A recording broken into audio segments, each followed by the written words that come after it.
Hello and welcome back everyone. This is Mohammad Sabaz Alam and you are watching Ramadan Tutorial, your door to the future. आज की class में हम लोग करने वाले हैं एक इम्पॉर्टेंट क्वेश्चन जो एक डाउट है एक बच्चे का। बहुत ही इंपॉर्टेंट क्वेश्चन है, इसलिए हम लोगों ने इसे अपने डाउट सीरीज में इंक्लूड किया है। आप डाउट सीरीज को चाहे तो इंपॉर्टेंट क्वेश्चंस के सीरीज के हिसाब से भी देख सकते हैं। इस सीरीज में हम उन क्वेश्चंस को डिस्कस करते हैं जो बच्चे एज अ डाउट हमें सेंड करते हैं, और अगर वो क्वेश्चन इंपॉर्टेंट है, कंसेप्चुअली आपको वो समझना जरूरी है, माध्यमिक के पॉइंट ऑफ व्यू से इंपॉर्टेंट है। तो चलिए इस क्वेश्चन को स्टार्ट करते हैं। आपके सामने स्क्रीन में जो क्वेश्चन अभी आप देख पा रहे हैं, ये क्वेश्चन कुछ इस तरह से बोल रहा है, the length of base diameter of a wooden toy of canonical shape. तो शेप बता दिया गया है कि कोन के शेप में, तो मैंने कोन के शेप में से ड्रॉ कर लिया है। जहां आपको बताया जा रहा है कि length of base diameter is 10 centimetre. तो बेस डायमीटर जो है वो टोटल 10 सेंटीमीटर का। तो यहां से आप first of all radius calculate कर लो। आई कैन श्योर दैट आप इजिली कैलकुलेट कर सकते हो कि ये 5 सेंटीमीटर का रेडियस देगा। Next, the expenditure of polishing whole surface of the toy at the rate of 2.1 per meter is rupees 429। तो इस क्वेश्चन का एक बहुत बड़ा खासियत होने वाला है ये डेटा। यहां पर आप एक्सपेंडिचर दे रहे हैं कि अगर आप उसको चारों तरफ से पॉलिश करते हो तो पॉलिश करने के लिए कितना रुपया खर्च पड़ेगा, 2 रुपए 10 पैसे के रेट से 429 रुपीज। तो टोटल सरफेस एरिया निकालना बड़ा आसान होगा। आप रुपीज 429 को डिवाइड कर दिए 2.10 से। लेकिन क्वेश्चन का जो डेटा गिवन है वो सेंटीमीटर्स में है और यहां पर जो डेटा गिवन है वो मीटर्स में है। तो अगर आप कैलकुलेशन को मीटर्स में कैलकुलेट कर रहे हो और बाद में सेंटीमीटर के साथ इक्वेट कर दोगे तो कैलकुलेशन में मिस्टेक हो सकता है, जो एक ऐसा सिली मिस्टेक है मैक्सिमम स्टूडेंट कर बैठते हैं। इसलिए मैं पहले समझा दूं कि क्या करना है। बिफोर कि मैं क्वेश्चन स्टार्ट करूं, सबसे पहले मैं आपको टीएसए यानी टोटल सरफेस एरिया का फॉर्मूला लिख देता हूं।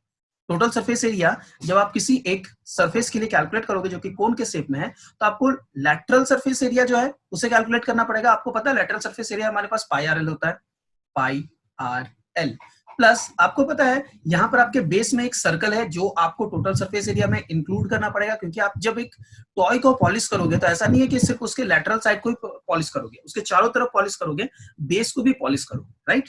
तो टोटल सरफेस एरिया आपके पास ये होगा। और चूंकि क्वेश्चन में आपकी यूनिट दी गई है, आर की यूनिट सेंटीमीटर में दी गई है, तो हम एल को भी सेंटीमीटर में कंसीडर करते हैं। यू नो कि एल मतलब ये लैटरल हाइट की बात हो रही है हमारे पास, इस स्लैंट हाइट की बात हो रही है हमारे पास। ओरिजिनल ये जो हाइट है इसकी बात नहीं हो रही है, तो हमें इसे कैलकुलेट करना पड़ेगा। यही हमारा क्वेश्चन है आज का, तो इसे भी हम कैलकुलेट करेंगे। आर हमारे पास गिवन है, एल हम इस फॉर्मूला में से फाइंड आउट करेंगे टीएसए में से और उसे पुट करके एच निकालेंगे। तो हम इस क्वेश्चन में आगे बढ़ना चाहेंगे। देखिए टीएसए के इस फॉर्मूला का यूनिट जो होने वाला है वो सेंटीमीटर स्क्वायर होने वाला है। अब हम निकालते हैं गिवन क्वेश्चन से। गिवन क्वेश्चन में अकॉर्डिंग टू द क्वेश्चन हम देख पा रहे हैं एटीक्यू अकॉर्डिंग टू द क्वेश्चन हम देख पा रहे हैं कि 429 रुपीज टोटल खर्च पड़ रही है 2.1 रुपीज के चार्जेस से। तो जो हमारा यहाँ टीएसए कैलकुलेट होगा वो कुछ इस तरह से निकल के आने वाला है, 429 डिवाइडेड बाई 2.1। ओके, और ये जो यूनिट निकल के आने वाला है ये आने वाला है स्क्वायर मीटर। अब इसे आपको कन्वर्ट करना होगा इनटू सेंटीमीटर स्क्वायर। तो जब आप इसे सेंटीमीटर स्क्वायर में कन्वर्ट करोगे तो आपको पता है मीटर से सेंटीमीटर 10 स्क्वायर यानी कि 100 होता है। ओके, तो जब आप इसे मीटर स्क्वायर में कन्वर्ट करोगे तो सेंटीमीटर स्क्वायर में कन्वर्ट होने पर ये क्वांटिटी 429 डिवाइडेड बाई, मैं 21 इंटू 10 कर लेता हूं, ठीक है। ये मैंने 21 को के वजह से एक 10 ऊपर इंट्रोड्यूस किया, इंटू 10 टू द पावर 4 सिर्फ हो जाएगा ये सेंटीमीटर स्क्वायर में कन्वर्ट होने पर, ठीक है। यहां पर मैं आपको मैंने जो स्टेप यूज किया वो मैं आपको लिख के बता देता हूं। 1 metre is equals to 10 square centimetre, ये आपको पता है। अब चूंकि 1 मीटर का मैं स्क्वायर कर रहा हूं इसलिए इस पूरे क्वांटिटी का स्क्वायर होगा 10 टू द पावर 4 हो जाएगा जो मैंने यूज किया। आप चाहे तो इस टीएसए को थोड़ा कैलकुलेट कर लेते हैं। चलिए हम लोग इसे 3 से कैंसिल कर सकते हैं। 3 से ये 7 टाइम कैंसिल होगा, 3 से 1 आर, 3 4 आर, 3 3 आर। तो ये क्वांटिटी कुछ इस तरह से दिख रही है, 143/7 into 10 to the power 5 centimetre square. तो ये हमारे पास टीएसए की वैल्यू है। लेकिन हमारे पास टीएसए का फॉर्मूला ये पता है, तो हम टीएसए के बेसिक फॉर्मूला को लिखते हैं जो हमें पता है। टीएसए फॉर्मूला क्या पता है हमें, पाई यानी कि 22/7 जिसे हम कॉमन कर सकते हैं। आर मैं 5 पुट कर देता हूं, एल को मैं एल रखता हूं, प्लस आर स्क्वायर क्योंकि पाई मैंने कॉमन कर लिया है तो ये 25 होगा, इज इक्वल्स टू, आपको पता है हमारे पास राइट हैंड साइड में जो आया है वो 143/7 इंटू 10 टू द पावर 5। अब डिनोमिनेटर को कैंसिल करेगा, आपको दिख रहा है कि ये 22 इधर मल्टीप्लाई है, उसको दूसरे साथ डिवाइड करना पड़ेगा। सो तो क्वांटिटी हमारे पास आने वाली है 5L plus 25 is equals to 143 into 10 to the power 5 divided by 22. As we can see, this number can be cancelled by 11. So 11 2s are, 11 1s are, 11 3s are. So total quantity जो हमारे पास आ रही है 13 into 10 to the power 5 हो रहा है, जहां पर आपको पता है 13 को 2 से डिवाइड करेंगे तो 6.5 होगा, into 10 to the power 5 हो रहा है, ठीक है। अब इस क्वांटिटी में L निकालना थोड़ा हमारे लिए प्रॉब्लमेटिक होगा, क्योंकि ये क्वांटिटी 10 to the power 5 में आने वाली है, उसको डेसिमल से मल्टीप्लाई करना है, तो कुछ कैलकुलेशन इस तरह से, टोटल इसका जो नंबर वैल्यू है मैं उसे कन्वर्ट करता हूँ, इस तरह से हम इसे छोड़ नहीं सकते। पहले 10 से मल्टीप्लाई करके इसे 65 करते हैं, और उसके बाद पावर में 4 बचा, यानी 4 zeros, 3 and 4. So finally we can see ये जो नंबर हमारे पास हो रहा है 3 zeros यानी कि 100 और 2 zeros यानी कि 6,50,000 हो रहा है, 6,50,000 in terms of centimetre. Okay, अब हम चूंकि एल में एन की तरफ बढ़ रहे हैं, तो हमारे पास 5L की वैल्यू क्या होने वाली है, ये 6,50,000 रुपीज टोटल क्वांटिटी में से 25 सब्सट्रैक्ट करना होगा, तो बहुत ही अजीब सा वैल्यू निकल के हमारे सामने आने वाला है। वो आने वाला है लगभग 6,49,975।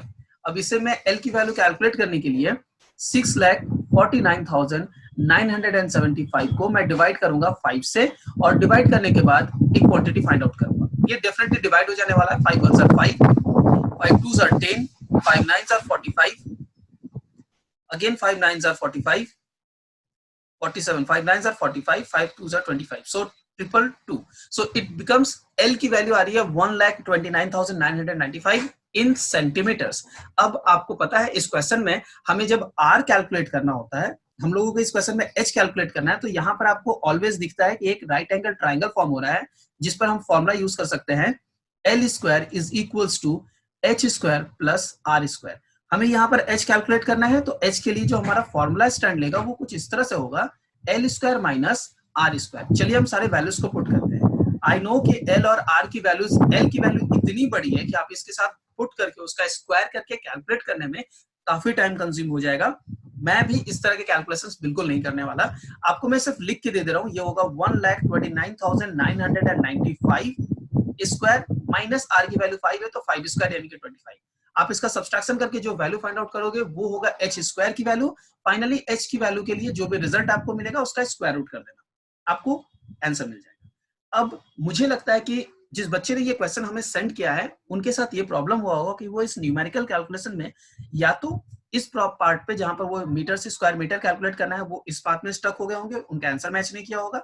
अदरवाइज अगर क्वेश्चन के डेटा यही है तो इस तरह के डेटा का कैलकुलेशन हमारे सिलेबस में इंक्लूडेड नहीं है, हमें इतने बड़े बड़े डेटा का कैलकुलेशन नहीं करना है। क्लियर है? तो मेंसुरेशन के केस में ये जो क्वेश्चन हम लोगों ने डील किया, कंसेप्चुअली वो क्वेश्चन बहुत इंपॉर्टेंट था, जहां पर हम लोगों को बहुत सारी बेसिक बातें सीखनी थी, हम लोगों ने सीखा, इस क्वेश्चन को बनाया। पर अगर आपको ये क्वेश्चन सिर्फ डेटा की वजह से पूछना था तो फिर I think it is going to be a waste of time. But question बहुत इंपॉर्टेंट है, डेटा को चेंज करके इस क्वेश्चन को पूछा जा सकता है, जिसमें आई थिंक कि ये जो स्क्वायर मीटर दिया गया है वो स्क्वायर सेंटीमीटर देके पूछना चाहिए था। बहुत ही बेहतरीन तरीके से क्वेश्चन बनता है, बड़े आसानी से बनता है। ये था हमारा आज का क्वेश्चन। आई होप कि ये क्वेश्चन आपको पूरी तरीके से समझ आया होगा, आप सवाल सीख पाए होंगे।